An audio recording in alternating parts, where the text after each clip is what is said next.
Welcoming everyone on today's episode of How to Become a Detective. আজকের এপিসোডে আপনাদের গুরু হিসেবে থাকবে বাংলাদেশের লিডিং ডিটেকটিভদের মধ্যে একজন, যার ডিডাকশন পাওয়ারের কাছে খুব খাট সারা বিশ্ব। আপনার 5টা আঙ্গুলের নখের মধ্যে কেনি আঙ্গুলের কালার কিছুটা ফ্যাকাশে, তার মানে আপনার কান চুলকানোর অভ্যাস আছে। আপনার চুল একটু তৈলাক্ত দেখে মনে হচ্ছে আপনি কয়দিন ধরে গোসল করেন না। এছাড়া আপনার জামায় কিছু সাদা লোম দেখে বোঝা যাচ্ছে আপনি বিড়াল পালেন। এগুলো ছাড়াও আর অনেক জিনিস দেখে অবজার্ভ করে আমি ডিডাক্ট করতে পেরেছি যে আপনি একটা মেয়ে মানুষ।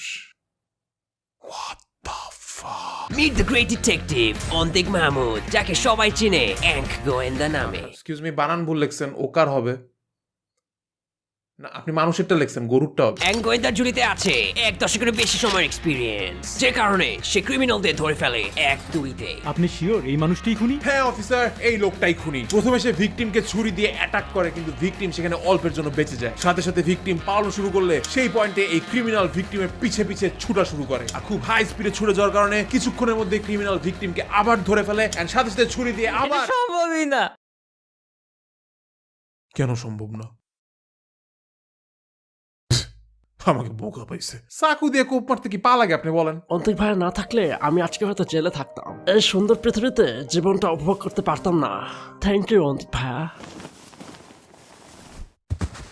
আসলে আমি কখনোই চাই না কোনো ভুল মানুষ বাংলাদেশের রিগড সিস্টেমের জন্য জেল খাটুক। এই জন্য আমি সর্বাত্মক চেষ্টা করি শাস্তি তাদেরকেই দিতে যারা সেটা ডিজার্ভ করে। আজকে আপনারা কিভাবে ডিটেকটিভ হতে হয় সেটা শিখবেন আমাদের এই অন্তিক মাহমুদের কাছে, ইনফ্যাক্ট তারই এক কেস থেকে। জি হ্যাঁ, এই কেস অন্তিক মাহমুদের সাথে সলভ করবেন আপনিও, আর সাথে আপনাদের হেল্প করতে থাকবে এক গোয়েন্দা অ্যাসিস্ট্যান্ট শামস নবী, যিনি কিনা এখন খুব মনোযোগ দিয়ে কাজ করছেন তার ল্যাবে।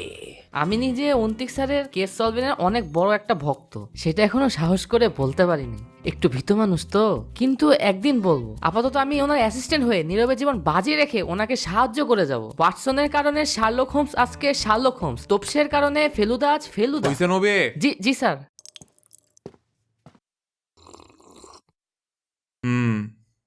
চাই চিনি কম হইছে। এখনই ঠিক করে দিচ্ছি স্যার। আজকে অন্তিক মাহমুদের চেম্বারে এসেছে একটি নতুন কেস। খুন হয়েছে ঢাকাতে অবস্থানরত এক বড়লোক ফ্যামিলি শেখ বংশের তালেব শেখের স্ত্রী রেহানা পারভিনের। গোয়েন্দার টিম, পুলিশের একটি দল আর আমাদের ক্রু মেম্বাররা চলে যাচ্ছি সেখানে এখনই। ভাই কত থাইমেন তো একটু ফোর্স আপ করবো। আমরা পৌঁছে গিয়েছি শেখ বংশের বাংলোতে। শখ পূরণে কোনো কমতি রাখেন এই বাড়ির মালিক এবং বয়োজ্যেষ্ঠ ব্যক্তিত্ব ওসমান শেখ, আর সেই শখের বাড়িতেই কিনা খুন। গোয়েন্দা আজকে খোঁজ লাগাবে কিভাবে খুন হয়েছে রেহানা পারভিনের। আপনি করতেছেন? স্যারকে ডিস্টার্ব করেন না তো। সবই বুঝলাম, কিন্তু একটা জিনিস বুঝি নাই। কি বুঝেন নাই স্যার? লাশটা কই? এটা আমারে জিজ্ঞেস করলেই তো হইতো। এটা একটা অদ্ভুত খুন হয়েছে স্যার। খুনি খুন করে লাশ মাটিতে ফেলে চলে যায়নি। আমরা এসে দেখি লাশ নিচে না, লাশ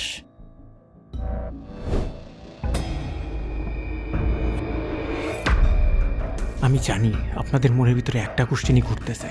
আপনারা ভাবতেছেন লাশটা সিলিংয়ে গেল কিভাবে? আমি ভাবতেছিলাম পালায় চন্দ্রবিন্দু কেম দিছে, বাট ওরা ভুলে যাক তবু বলতে দিস না আমায়।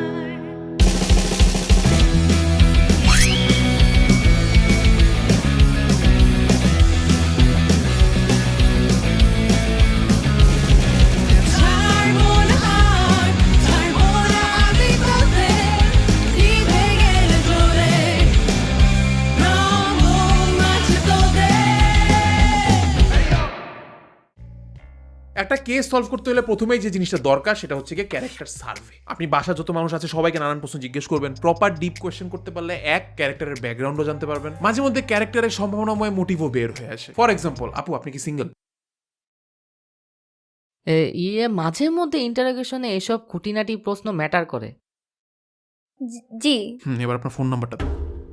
শেখ বংশে রয়েছে ওসমান শেখের 3 পুত্র। বড় ছেলে তোফায়েল শেখ, মেজ ছেলে তালেব শেখ এবং ছোট ছেলে তোবারক শেখ। 3 জন বিবাহিত এবং 2 জনের বাচ্চা কাচ্চাও রয়েছে। আর খুন করা হয়েছে মেজ ছেলে তালেব শেখের স্ত্রীকে। আমরা আমাদের সন্দেহের তালিকা থেকে সরিয়ে দিচ্ছি জেন জিদের, কারণ তারা gen G. Damn, König got no chill, bro. Hey, bro, fur, no cap, bro. Already simping, bro. Must have a killer Reese, man. Yo, bad. Hey, my man, you know well the killer slaps, am I right? না, খুনি তো piece দিয়ে মাথায় বাড়ি দিয়ে খুন করছে। Dope. পুরো শেখ বংশের একটা পারিবারিক কনস্ট্রাকশন বিজনেস রয়েছে, যেটা তাদের মূল আয় রোজগারের উৎস। আমাদের কাছে ইনফরমেশন আছে যে কনস্ট্রাকশন বিজনেসের চেয়ে বেশি আপনি কামাই করেন দুর্নীতি দিয়ে। এটা কি সত্যি? এ ফালতু কথা কনকান, হ্যাঁ আমি জীবনেও দুর্নীতি করিনি। আপনার কাছে কোনো প্রমাণ আছে? না, সেটা অবশ্য নাই, বাট আরে পায়ে সুরসুরি দিচ্ছে কে? বাজে অভ্যাস, সরি। ছোটবেলায় ক্লাস 5 এর পর আর পড়াশোনা করতে পারিনি, কিন্তু বিশ্বাস করেন আমি অশিক্ষিত হতে পারি কিন্তু অসৎ না। আমি আমার জীবনে কারো টাকা চোখেই দেখিনি। স্যার আপনার পাওনা টাকাটা নিয়ে আসছিলাম। 1 2 3 4 5 6 7 8 9 16 পরে কি জানি স্যার 17 17 18 19 20। আমাদের কাছে খবর আছে শেখ বংশের বাড়ির পাশে যে আরেকটি বিল্ডিং দাঁড় করানো হচ্ছে, সেটা ব্ল্যাক মানি হোয়াইট করার জন্যই। আব্বা বলে আমি নাকি বোকা, এই জন্য আমার অন্য কোনো দায়িত্ব না দিয়ে এই বিল্ডিংটা দেখভাল করার দায়িত্ব দিছে। কিন্তু বোকা তো আমার আব্বা। আপনারে বলেন খালি বিল্ডিং মানে কালো টাকা সাদা হয় কেমনে?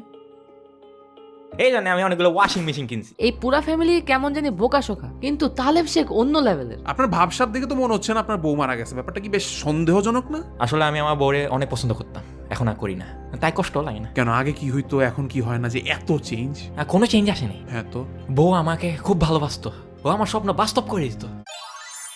বউ আমি আজকে একটা খুব অদ্ভুত স্বপ্ন দেখছি। আমি স্বপ্নে দেখছি আমি পুডিং খাচ্ছি। বউ আমি আজকে একটা খুব অদ্ভুত স্বপ্ন দেখছি। আমি স্বপ্নে দেখছি তুমি একটা লাল টুকটুকে শাড়ি পরে আছো। বউ আমি আজকে একটা খুব অদ্ভুত স্বপ্ন দেখছি। আমি দেখছি তুমি তোমার কিনে আমার সাথে চিট করছো।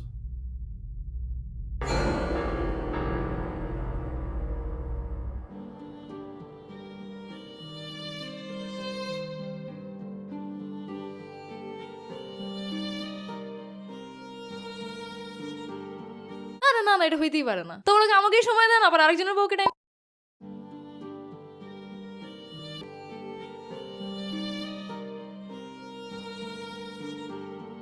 Damn, dad just goes to your mom, bro.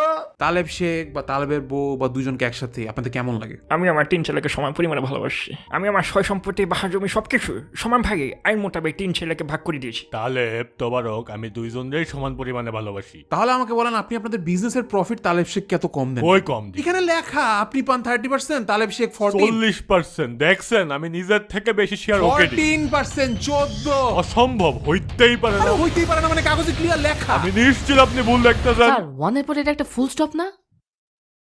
আপনি ওকে 1.4% দেন? দেখছেন, আপনি বলছিলাম না আপনি ভুল দেখতেছেন। আমার তালেবের বইরে একদমই ভালো লাগে না, ও সবার সাথে ঝগড়া করে বেড়ায়। কি নিয়ে ঝগড়া করে? সব। গোয়েন্দা ক্যারেক্টার সার্ভে করে মোটিভ খোঁজার পর এখন যাচ্ছেন পরবর্তী ধাপে। Step 2, field investigation. আমরা যেই জায়গায় ক্রাইমটা হইছে সেই জায়গা ক্রাইমটা কিভাবে হইছে সেইটার ক্লু, কারণ সেটা বের করে ফেলে না ওই ধরনের ক্রাইম কে করতে পারে, কার ধরনের ক্রাইম এটা, সেটা মোটামুটি আন্দাজ করে ফেলা যায়। মনোযোগ দিয়ে শুনুন। খুন কোথায় হয়েছে সেটা জানা না গেলেও লাশ পাওয়া গিয়েছে শেখ বাংলোর ড্রয়িং রুমের সিলিং এ। লাশের হাত আর পা কোনো এক কারণে লোহা পেরেক দিয়ে আটকে রাখা হয়েছিল সিলিং এর সাথে। রুমে ঢোকার একটি দরজা আছে আর 2টা জানালা নিচেই, আর সিলিং এর কাছে 2টি জানালা রয়েছে। প্রতিটা জানালা এত বড় যে আস্ত মানুষও ঢুকে যেতে পারে। কথা হচ্ছে লাশটা উপরে গেল কেন? মেইন দরজা দিয়ে মইটাই ঢুকালে তো মানুষ দেখে ফেলবে, রাইট? আশেপাশে সোফা আছে, কিন্তু স্যার ওইটার উপর দাঁড়ায় লাশ উপরে তুলতে গেলে এমন কাউকে লাগবে যার অনেক শক্তি, মাসেল টাসেল আছে। এই রুমটা ছাদে যে দেখি ছাদ থেকে কোনো ট্রিক্স আছে কিনা। অল গুড নবে? স্যার আমাকে কেন উঠাইলেন? আমার তো অনেক ভয় করতেছে। এই মই কি কাঁপতেছে?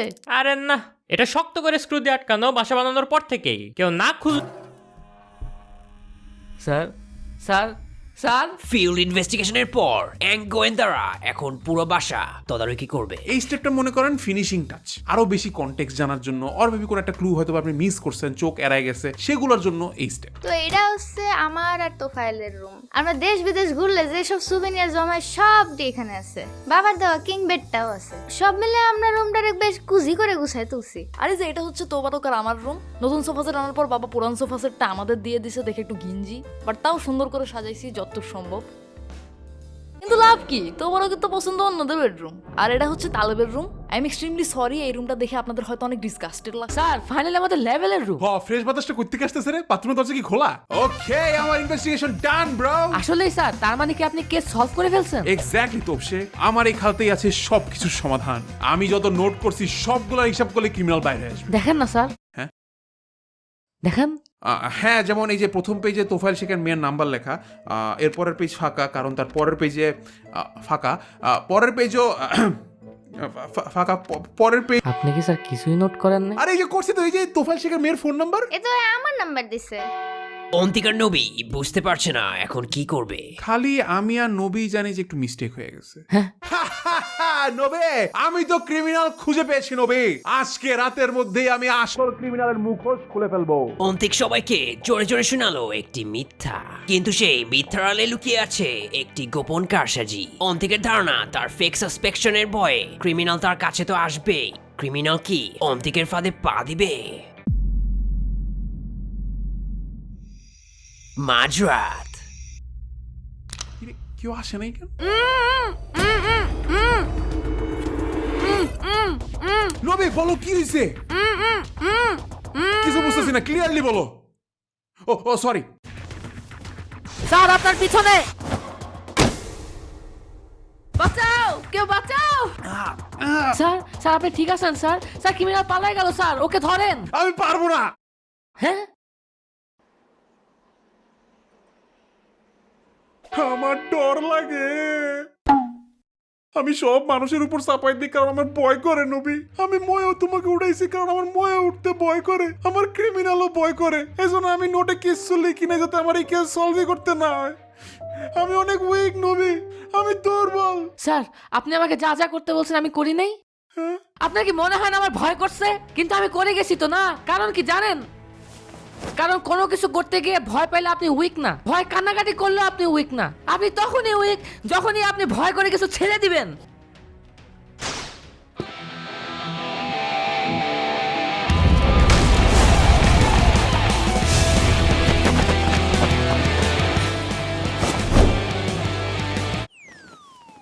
মানে কি? যাও ধরো। সমস্যা নাই, এখনো সময় আছে, জাস্ট গাড়ি না নিলেই না।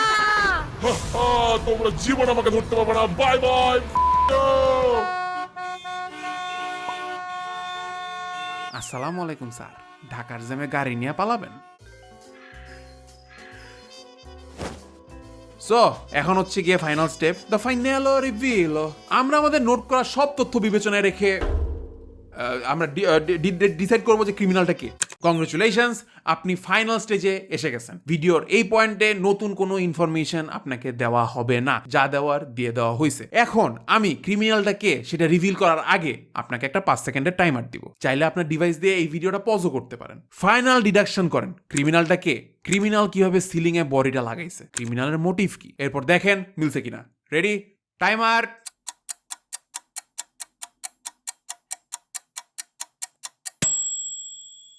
Okay, now it's time. আমি জানতাম আপনি আমার ফাঁদে পা দিবেন মিস্টার ক্রিমিনাল। নাকি আপনাকে আপনার রিয়েল নামে ডাকবো, mister Tobarak Sheikh? Sorry, camera মনে হয় ঠিকমতো এই সাইড থেকে আমার এই অ্যাঙ্গেলের ভিউটা নেয় নাই। আমরা এটাকে আবার রিশুট করবো। আমি তো দেখি নাই। হ্যাঁ আপনি দেখছেন? না আমি দেখি নাই। কি ঠিক বললাম কিনা মিস্টার ওসমান শেখ? বাবা, কিন্তু কেমনে সম্ভব? কারণ আপনার বাবা আপনাকে ভালোবাসে না মিস্টার তালেব। না না, কি যে বলেন, আমার বাবা আমাদের 3 ভাইকে সমানভাবে ভালোবাসে। তাই নাকি? তাহলে ভালোবাসলে বলেন কেন সবগুলো ফ্যামিলি ছবিতে আপনি দূরে দূরে দাঁড়ায় আছেন? সমান ভালোবাসলে কেন আপনার 2 ভাইয়ের রুমের জন্য আপনার বাবা নানান জিনিসপাতি গিফট করছে, কিন্তু আপনার রুমের জন্য একটা এয়ার ফ্রেশনারও গিফট করে নাই? আমি কি ফ্ল্যাশ করি নাই? ওসমান শেখ চায় নাই তার সবচেয়ে বোকা ছেলেটার কাছে তার কষ্টের বানানো সম্পদটা যাক, কিন্তু সেটা তখনই যাবে না যখন লিগালি প্রপার রিজন দেখাতে পারবে ওসমান শেখ। ল অনুযায়ী ত্যায্য করলে, অথবা ছেলে কোনো ক্রাইম করলে, অথবা বাবার অনেকদিন খোঁজ খবর না রাখলে ছেলে বাবার সম্পত্তি পায় না। ইয়েস, আর এটা তখনই সম্ভব যখন তালেবের স্ত্রীকে খুন করা হবে। কারণ তাহলে হয় তালেবকে আসামি হিসেবে ফাঁসানো যাবে, অথবা তালেব ভয়ে পালায় যাবে, কখনো তার বাবার সাথে যোগাযোগ রাখবে না। I dig it, bro. এখন আপনারা জিজ্ঞেস করতে পারেন লাশটা সিলিং এ বাঁধানো ওসমান শেখকে দিয়ে কিভাবে সম্ভব? সত্যি কথা কথা বলতে আমরা শুরুতে সন্দেহ করছিলাম যে অফেন্সটা হয়তো বা আপনি করতেন তোবারক শেখ, কারণ একমাত্র আপনার গায়ে ওই শক্তিটা আছে একজনকে এত উপরে তুলে সিলিং এর সাথে ঠেস দিয়ে ধরার। কিন্তু আমরা পরে বুঝতে পারছি এটার আরেকটা ওয়ে আছে, সেটা আমাদের নবী বন্ধু বের করছে। জি, আমি মই দিয়ে উঠতে গিয়ে পড়ে যাওয়ার সময় দেখছি বাংলোর যেই রুমে ঘটনাটা হয়েছে আর বাংলোর পাশে যে আন্ডার কনস্ট্রাকশন বিল্ডিংটা আছে দুইটাই পাশাপাশি। তার মানে কনস্ট্রাকশন বিল্ডিং এ মার্ডার করার পর একটা কিছু দিয়ে লাশটা সিলিং এর জানালা দিয়ে ঢুকানো হয়েছে রুমের ভিতর। এভাবে করলে একটু কষ্ট হলেও যে কেউ করতে পারবে এটা। কিন্তু কি দিয়া লাশ ঢুকাইছে? আপনাদের ছাদে উঠার মই। এটা খোলার পর ওসমান শেখ তাড়াহুড়া করে মই স্ক্রু টাইট দেয় নাই, এজন্যই মই খুলে গেছিল। ঠিক আছে বুঝলাম, কিন্তু বাবা যদি এটার পর খালি হাতে রুমে ঢুকে তাহলে তো মই ছেড়ে দিতে হবে, তখন মই বাঁকা লাশ পড়ে যাবে না? যাবে যদি কিছু না করেন, কিন্তু যাবে না যদি ওয়াশিং মেশিন গুলাকে ওয়েট হিসেবে ইউজ করে। আমি কিন্তু শুরুতেই বুঝে গেছিলাম যে এটা ওসমান শেখই হবে। না বুঝলাম। আপনি নিজে ঠিক মতো পড়াশোনা না করলেও বাচ্চাদের পড়াশোনা ঠিকঠাক ম্যানেজ করছেন, আর এভাবে আমি বুঝে গেছি ক্রাইমটা আপনি করছেন, কারণ একমাত্র আপনি পালাওয়ের বানান ভুল করতে পারবেন। আমার ওই মায়ের সহ্য হতো না, সাড়ে একটা ঝামেলা ছিল, ঠিক আছে? আমার এক পোলারে বিয়ে করে আরেক পোলার সাথে ইটিস পিটিস করতো, বেসরম বদতমিজ।